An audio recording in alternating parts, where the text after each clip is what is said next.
Magandang umaga po mga idol. Samahan nyo ako ngayong umaga at gagawa tayo ng video. Itutur ko kayo dun sa aking ginawang net ng mga manok, pero hindi ko pa natatapos mga idol. Kulang ako sa budget.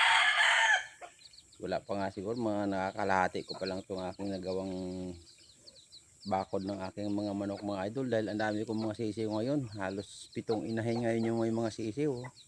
Ito yung mga idol. 6 ang sisiw nito. Yung iba may 10, may 9, 3 yung 9, tapos may 8. So bababa ako ngayon sa may aming kulungan ng aming mga baboy mga idol. At mamaya may gagawin din po ako yan, pero iikot ko muna kayo sa ikot muna tayo sa ginawa kong net mga idol. Sa magiging bakuran ng aking mga alagang mga manok.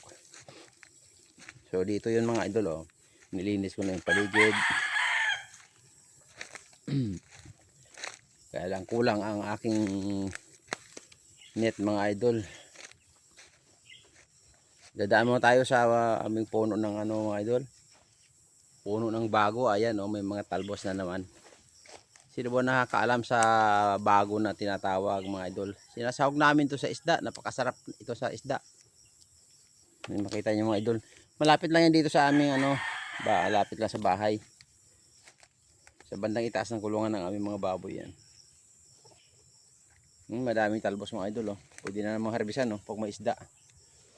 At mayroon pa isa dyan, may tinalbosan ako yan bandang doon sa unahan.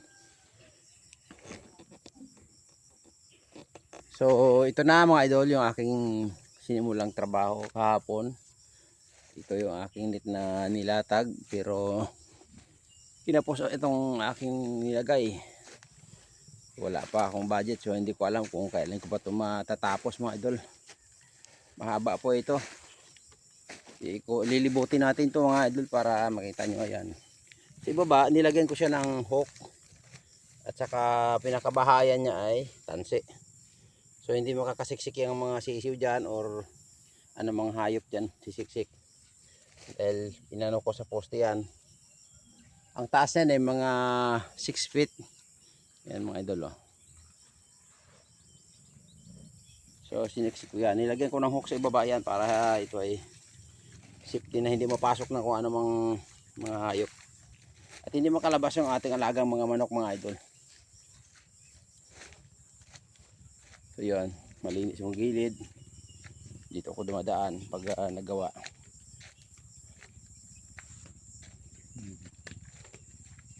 Yan, dito ako sa taas. Nakikita ko na yung aking mga tanim na saging nagkatalbos na mga idol. At may nakita akong isang masipag doon sa baba. Isang natin mga idol. Yan, may isang masipag doon. Aking katuwang sa buhay mga idol. Tinutulungan niya ako dito sa pag-aayos, paglilinis.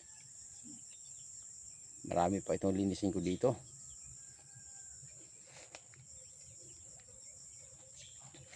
So patuloy lang tayo muna mga idol dito sa paglilibot. At yung mga manok ko ay hindi pa nakapasok sa labas sila o sa kabila, kasi hindi pa nga kompleto. Yun mga idol.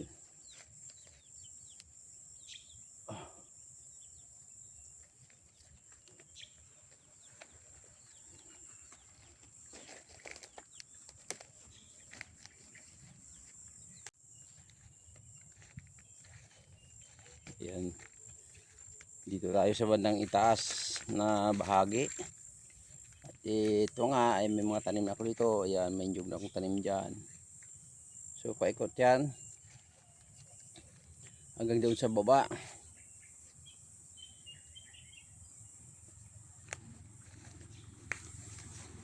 Pero hindi ko na siguro lilibutin hanggang sa baba. Yan ay na-secure ko na yung mga pwedeng siksikan ng mga manok dito, kaya nagawa ko na yan mga idol. So safety na sila dyan pag andito na sila sa loob. Hindi sila basta-basta mga kalabas, para hindi sila dadali ng mga ibang hayop. Yun, mga tanim ko niyog, mga idol, buhay na. Mga kamuting kahoy, kaya lang medyo hindi ganong maano yung kamuting kahoy ko dito. Gawa nung hindi naman kasi nalilinis at hindi na araro ito mga idol. So yun lang. Pero ito paano, ayan naman, maangat din sila. Hanggang doon po yan mga idol, may malaking punong kahoy na yan, malapit doon. So mag-shortcut muna tayo, babalik ako doon sa kubo. Ayan oh, buhay na yung oh. Wow. At may mga puno kasi dito sa amin mga idol na napakabilis lumaki. Ito yung tinatawag dito sa amin na mangyom. Ayan, lalong lalo at nalinisan ko ito dito, mabilis ito. Kita nyo naman yung dahon, napakaganda ng dahon, ang taba oh. Mabilis lang ito mapakinabangan. At yung may malaking puno dyan na dalawa, yan. Yan. Yan yung ano na ito. Pareha sila yan. Ganda ng tubo mga idol. Nalinisan ko kasi yung paligid kaya ayun. Ganda ng tubo. Madamo pa mga idol, hindi pa natrabaho dito yung aking trabaho yung ating kamuting kahoy. Ayan.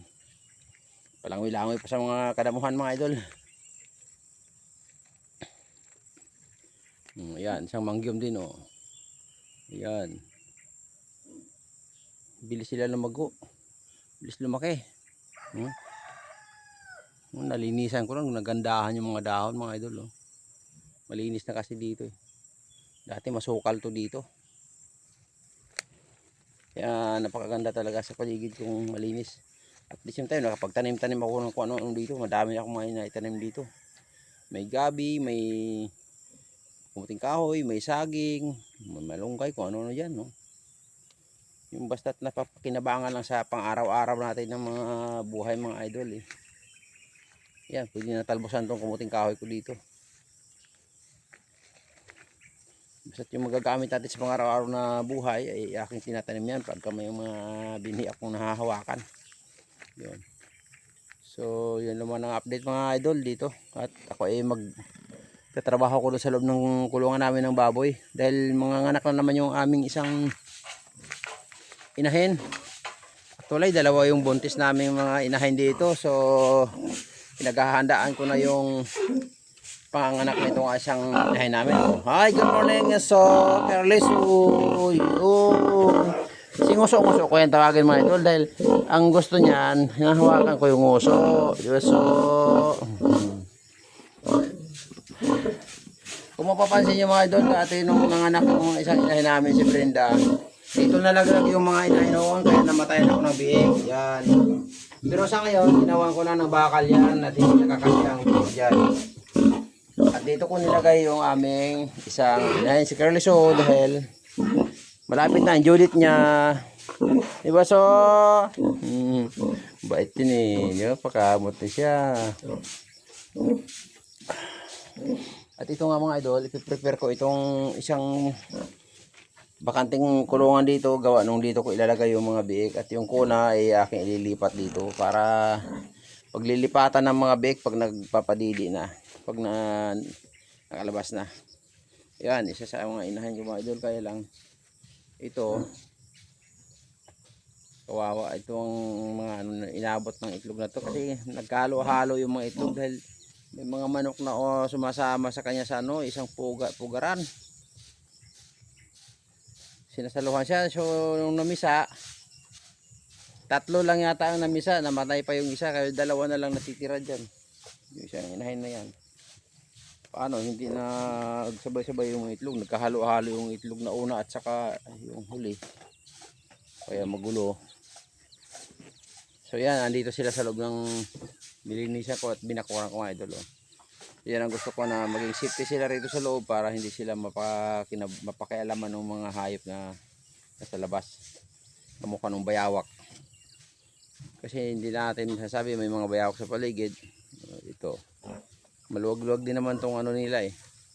May pwede silang masilungan dyan, may malaking puno, malilim po sa ilalim yun mga idol.